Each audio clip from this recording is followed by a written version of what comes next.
Okay, so we're going to look at the concept of the related rate problem in terms of trig. And problem number 1 in this packet is actually a review question. Okay, it doesn't have anything to do with trig. I'll show you what we're looking at. We're talking about a camera being mounted or sitting on the ground from where the shuttle is.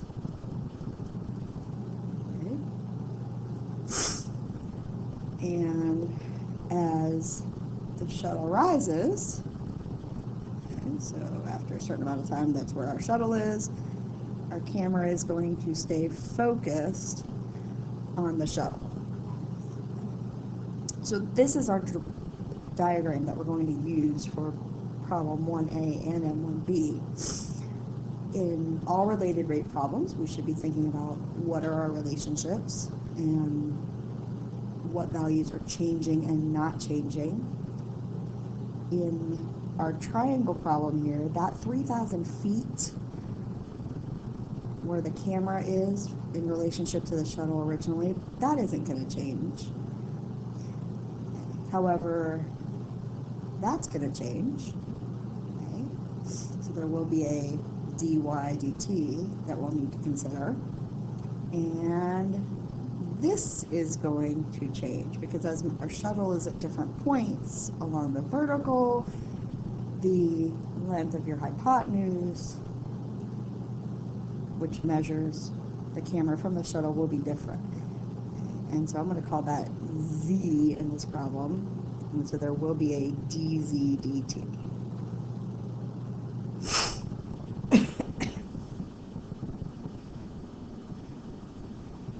Now, if I take my diagram here,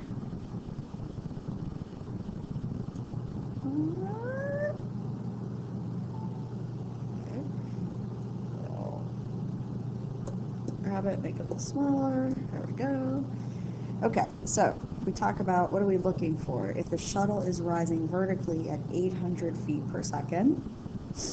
Okay, so that's the change in the vertical. So that's our dy dt. Our y we're talking about is exactly talking about the point in time when y is 4,000. We're going to be wanting to figure out dz dt. Okay. So 3,000 squared plus y squared equals z squared. So 0 plus 2y dy dt equals 2z dz dt. And we're talking about specifically y as being 4,000, which would fix z at 5,000. It's our 3, 4, 5 favorite triangle. So 2 times 4,000 times 800 equals 2 times 5,000 times dz dt.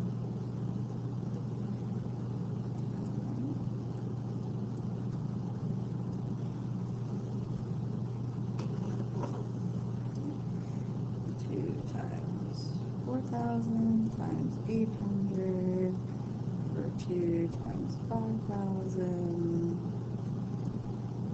And the 2's divide away, a bunch of zeros divide away. And we're looking at 3,200 over 5, probably feet per second. Related rates, right triangle. In this case, looking at the hypotenuse changing, some of our right triangle problems have been around using a ladder, and so the ladder has been the hypotenuse, and that hasn't been something that's changing. Okay, in this problem, we have a leg of our right triangle as the thing that's not changing. Because the camera is staying focused on the shuttle, as the shuttle changes its position, as y gets bigger, z is going to get bigger. All right, so In a trig-based related rate problem, we're typically looking for something about an angle in the problem. And so I'm going to measure or label the angle of elevation of the camera as theta. And so you have to imagine the camera pivoting and staying focused on the shuttle. And that angle is going to be changing. And so we're actually looking for d theta dt. In a trig related rate, if we're looking for how an angle is changing with respect to time, we're going to have to relate the angle and some kind of sides of a triangle or linear measurements, and that's where trig comes in. And so we have 3 different options for how to relate the theta. Well, actually, technically we have 6 different options, but 3 is probably what we're more comfortable with. 3 different options, sine, cosine, tangent, to relate theta to the sides. And we're going to call that horizontal x. Now, let's consider all 3.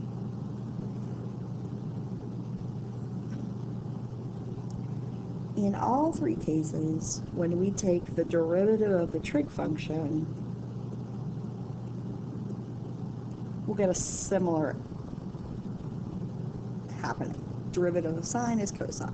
So derivative of sine theta is cosine theta, d theta dt. Derivative of cosine theta is negative sine theta, d theta dt. And derivative of tangent of theta is secant squared of theta, d theta dt.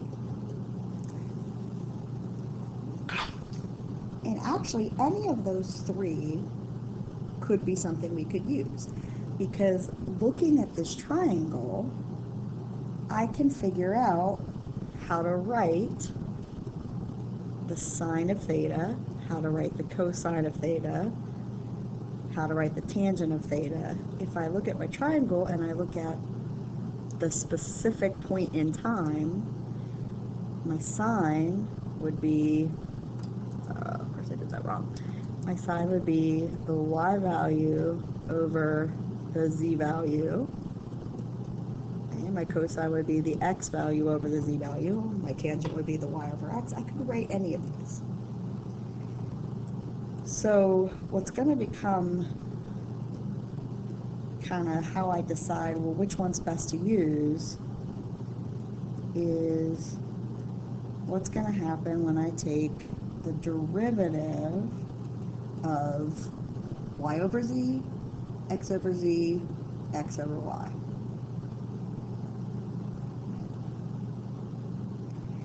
Now, y and z, if I look at in sine, are both changing. So when I take the derivative of y over z, that's the derivative of 2 changing variables. That's going to be a quotient rule. That's going to be a z dy dt minus y dz dt over z squared.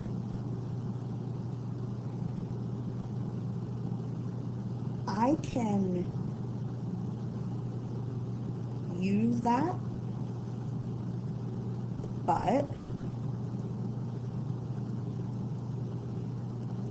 every time I have to use something that's not given to me, I get a little suspicious.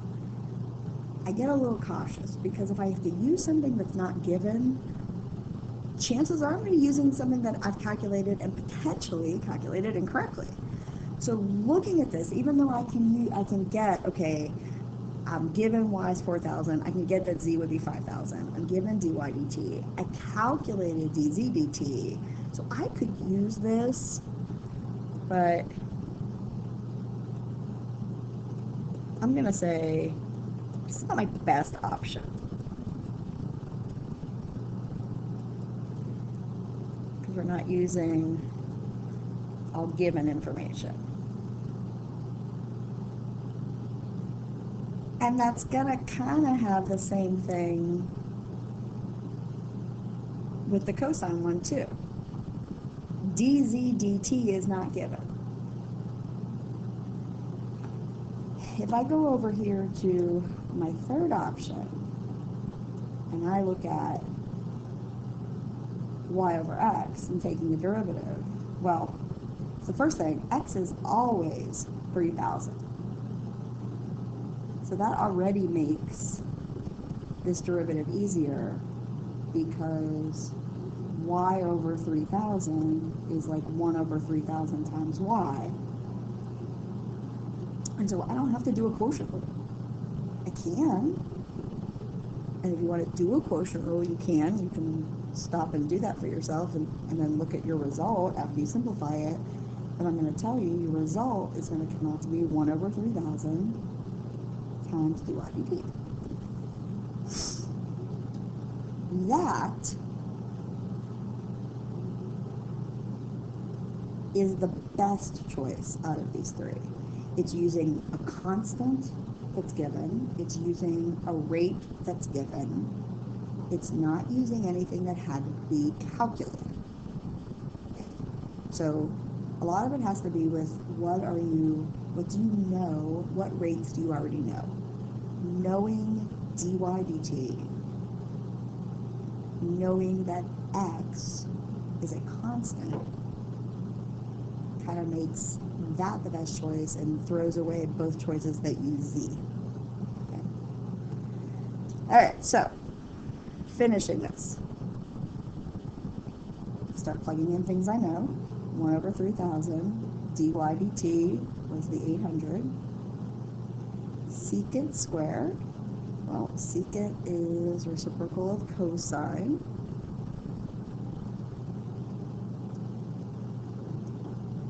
So secant is 5/3, my cosine is 3/5. And so here we go. D theta dt equals 1 over 3,000 times 800 times 9 over 25.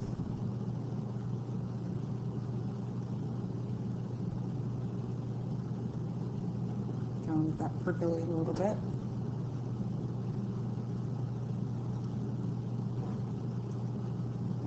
So my d theta dt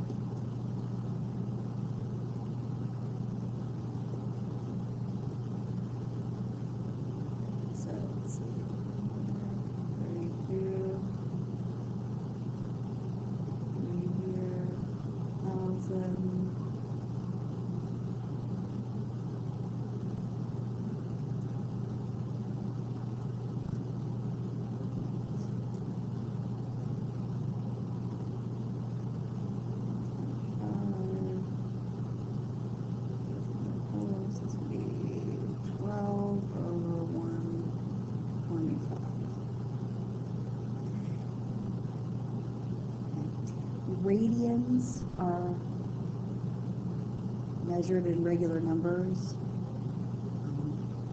so it doesn't have a unit like a linear unit or a degree. So at 12 over 125, it feels a little uncomfortable.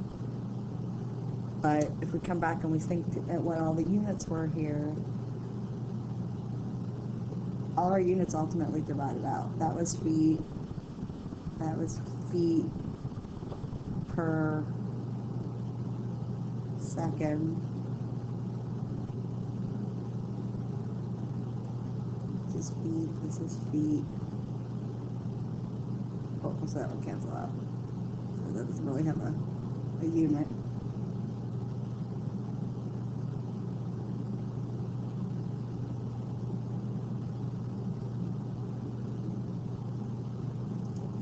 Think about that for a minute. I'm kind of getting really good. Secant squared. 1 over 3,000. 3,000 is feet. 800 is feet per second.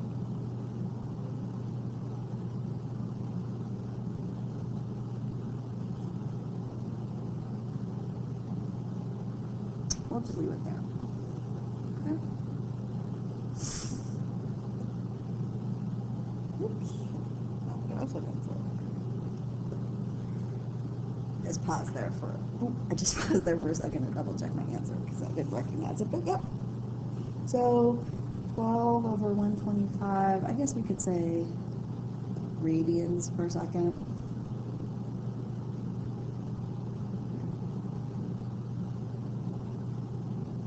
And that's that.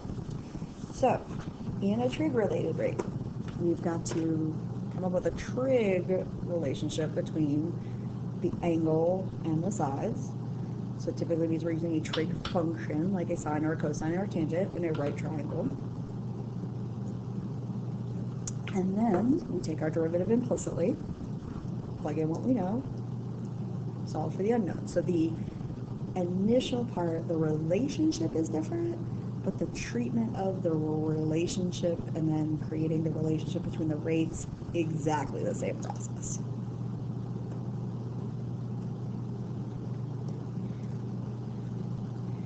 Okay, so problem 2. A is a review. This is our falling ladder problem. B is a trig. So this would be a good place to maybe stop and do problem 2, try problem A and problem B on your own and see what you can do. If we get you a diagram on this problem, there's Sasha at the top of the ladder. Here's Brian at the bottom. He's nefarious, so he has a little scally face. And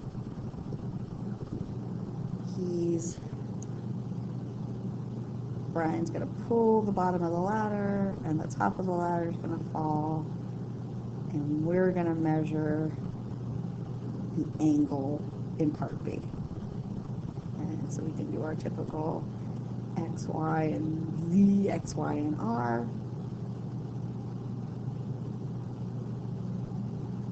So our Pythagorean relationship, x squared plus y squared equals r squared. In this case, the constant is the ladder.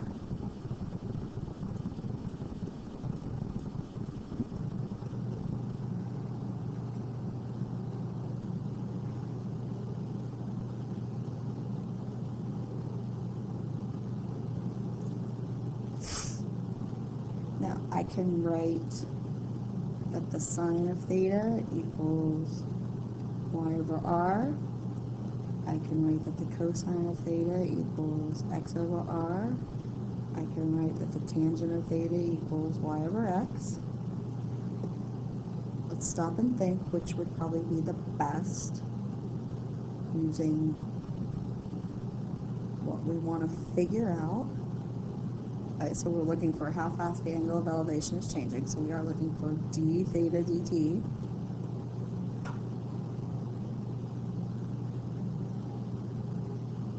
And the r is the constant we know. And we also know that rate, which I believe, the way we have this label, is dx dt. So r is my constant, dx dt is the rate we know. So that looks like that would be my winner in this case. I don't know dy dt. I'm going to solve it in part A, but I don't know it. And so that throws maybe sine and tangent both as good options out the window. Okay. So why did we pick this? Because we know dx dt, and we know that r is constant. It might be in a problem that you don't really have as many options. You might be restricted with the information you're given, and so you have to use a tangent, or you have to use a sine or a cosine.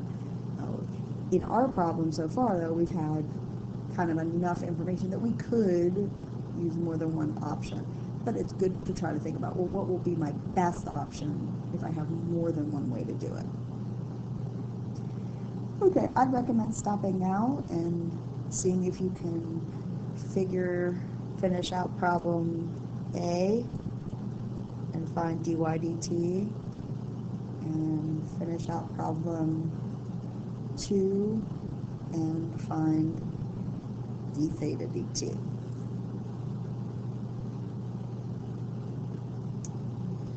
I am going to go ahead now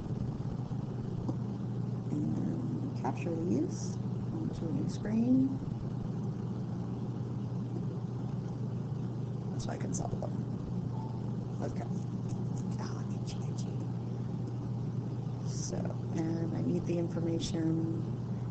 The ladder is 6 feet above the ground. So when y is 6 and dx dt is 2 feet per second,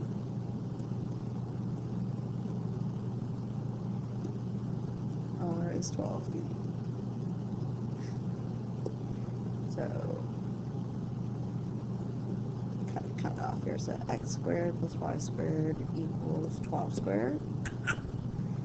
Now we've done this derivative a lot, so you might start kind of knowing what's going to happen. 2x dx dt plus 2y dy dt equals 0. So 2 dx dt is 2, 2, y is 6. We want to find dy dt. And we need x. So x squared plus 6 squared equals 12 squared.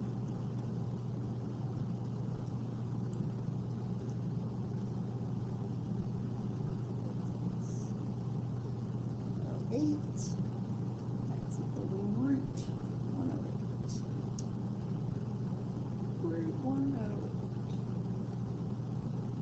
Which I can pull it. Oh, and I'm on. Ooh, 36. I can pull 36 out of that, can I? 6 root 3.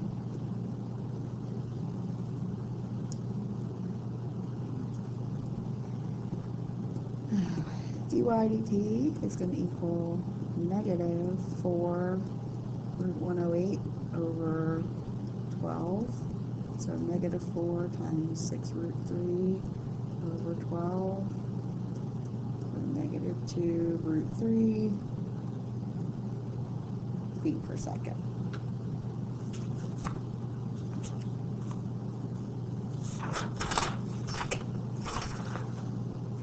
And that makes sense because when we come back up to the situation, x is getting smaller. So I would expect dy dt to be negative.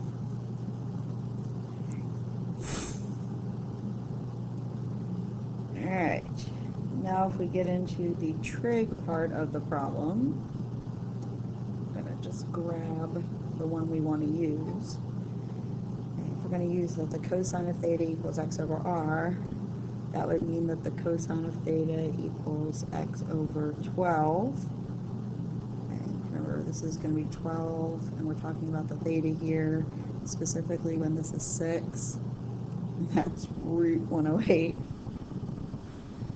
So negative sine theta d theta dt equals 1/12.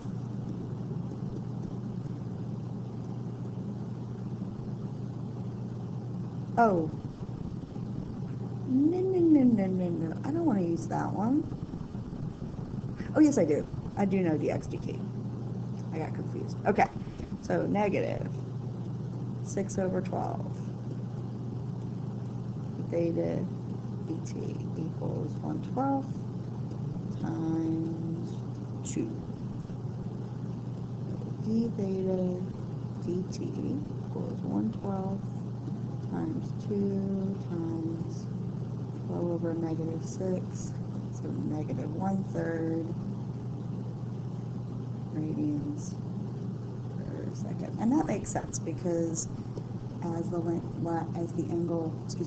ladder is falling, that angle is going to get smaller.